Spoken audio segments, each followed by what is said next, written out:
இந்த முறை தமிழகம் 3 தொகுதிகளில் வெற்றி உறுதி. அவர் தோற்பாரா? டெல்லிக்கு போன பாஜகவின் ரகசிய சர்வே. வாங்க அது என்ன தகவல்னு தொடர்ச்சியாக இந்த வீடியோவில் பார்ப்போம். லோக்சபா தேர்தலில் தமிழ்நாட்டில் பாஜக 19 வேட்பாளர்களை அறிவித்தது. கூட்டணி கட்சியின் வேட்பாளர்களும் பாஜகவின் தாமரை சின்னத்தில் தான் போட்டியிடுகின்றனர்.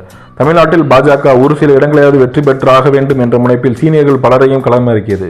கோவையில் அண்ணாமலை, நீலகிரியில் எல் முருகன், கன்னியாகுமரியில் பொன் ராதாகிருஷ்ணன், தென் சென்னையில் தமிழச்சி சவுந்தரராஜன், நெல்லையில் நயினார் நாகேந்திரன் உள்ளிட்டோர் களமிறக்கப்பட்டனர்.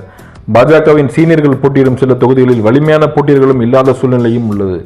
இந்த நிலையில் தென்னிந்தியாவில் தேர்தல் முடிவுகள் எப்படி இருக்கும் என்பது தொடர்பாக பாஜக மேலிடமே ஒரு சர்வே நடத்தியிருக்கிறது. இந்த சர்வே முடிவுகளில் பாஜக நினைத்தபடியே தமிழ்நாட்டில் சில இடங்களை கைப்பற்றும் சாத்தியம் இருக்கிறது என தெரிவிக்கப்பட்டுள்ளதாம். தமிழ்நாட்டில் தென் சென்னை, கோவையில் அண்ணாமலை, கன்னியாகுமரியில் பொன் ராதாகிருஷ்ணன் ஆகிய தொகுதிகளில் பாஜக வெல்லக்கூடும் என்று நம்பிக்கையாக கூறப்பட்டுள்ளதாம். தென் சென்னையில் தமிழச்சி சவுந்தரராஜனுக்கு எதிராக திமுகவின் சிட்டிங் எம்பி தமிழச்சி தங்கப்பாண்டியன் மோதுகிறார். கோவையில் அண்ணாமலையுடன் திமுகவின் கணபதி ராஜ்குமார், அதிமுகவின் சிங்கை ராமச்சந்திரன் களம் காண்கின்றனர். கன்னியாகுமரியில் காங்கிரஸ் சிட்டிங் எம்பி விஜய் வசந்த், மூத்த பாஜக தலைவர் பொன் ராதாகிருஷ்ணன் எதிர்கொள்கிறார்கள்.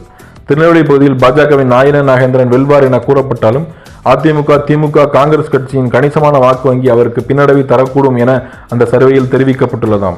நீலகிரியில் என்னதான் மத்திய அமைச்சர் எல் முருகன் களமிறக்கப்பட்டாலும் வெற்றி வாய்ப்பு பிரகாசமாக இல்லை என்கிறதாம் அந்த சர்வே முடிவு.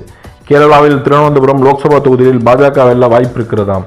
திருவனந்தபுரம் தொகுதியில் காங்கிரசின் சசி தரூர், பாஜகவின் மத்திய அமைச்சர் ராஜீவ் சந்திரசேகர் மோதுகின்றனர். இந்த தொகுதியில் பாஜக வெல்லும் வாய்ப்பு இருக்கிறதாம். கர்நாடகாவில் பாஜகவின் உள்கட்சி மோதல்கள் இருந்தாலும் மொத்தம் உள்ள 28 தொகுதிகளில் 15 இடங்களில் அக்கட்சி கைப்பற்றும் சாத்தியம் இருக்கிறதாம். பாஜகவின் உட்கட்சி மோதல்களால் சில தொகுதிகளில் காங்கிரசுக்கே சாதகமான சூழ்நிலை உருவாகும் என்று இந்த சர்வே முடிவுகள் தெரிவிக்கின்றன. மேலும் இது போன்ற தகவல்களுக்கு சேனலை சப்ஸ்கிரைப் செய்து கொள்ளவும்.